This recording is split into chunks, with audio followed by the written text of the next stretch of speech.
A new study out this morning finds that middle school-aged children whose parents allow them to watch R-rated movies are more likely to engage in underage drinking than children who are not allowed to see such films. Only 3% of the kids surveyed who were never allowed to watch R-rated movies started drinking alcohol while underage, compared to 19% of the kids who said they were sometimes allowed to watch such films as 25% of the kids who were allowed to watch all the time. I don't remember.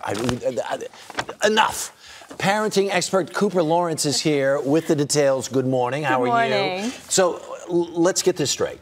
Kids who never, ever got to see these had almost no incidents whatsoever of underage drinking, right? No, it's not. When you say underage drinking, it's not like they went out boozing on the weekends. The question was, have you ever tried alcohol without your parents' knowledge?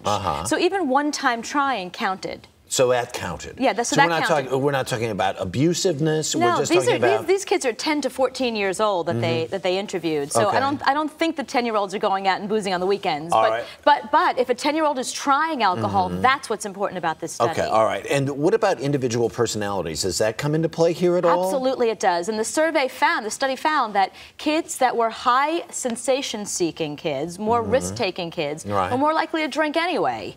But that's why this study is so important, because they found that the low sensation kids, the kids that are not likely to drink, who watched R-rated movies, tried alcohol. So that number went up too then. Right, that's the number that's important. Because, so if you saw the Dr. Phil segment with the guy with all the super active brain, those kids are going to try it anyway. But even the ones who were exposed to the with a low active brain, low risk taking, ended up trying the alcohol. Right, that's why the study is so important, because it adds to a growing body of research about risk taking behaviors in kids that are 10 to 14 years old. That's very young. Right. What about, how does boredom play into this? Because especially with kids in that age, that you're right in the beginning of adolescence, and that whole notion, you start to hear that really for the first time. I'm bored. And they did ask that. That was part of the sensation-seeking criteria. Are you bored at what you do? A very famous study was done a few years back by Reed Larson, and he was interested in how bored kids were. And he calculated about 16,000 moments over years of hundreds of kids, and he found that what they felt over and over was boredom and ennui. So you have to keep it's out of boredom that they start drinking. So it's not necessarily, it's some of it's personality, some of it's the fact that kids are bored and they have access to, you know, their parents' liquor cabinet. You got to keep them busy. Well, more than keep them busy, you got to keep them in after-school programs. Right, all kinds of.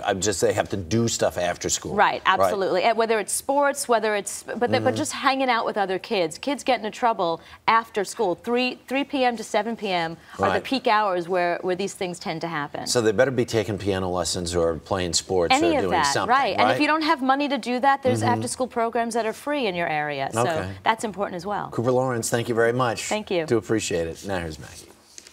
A lot happens early on The Early Show, weekday mornings on CBS.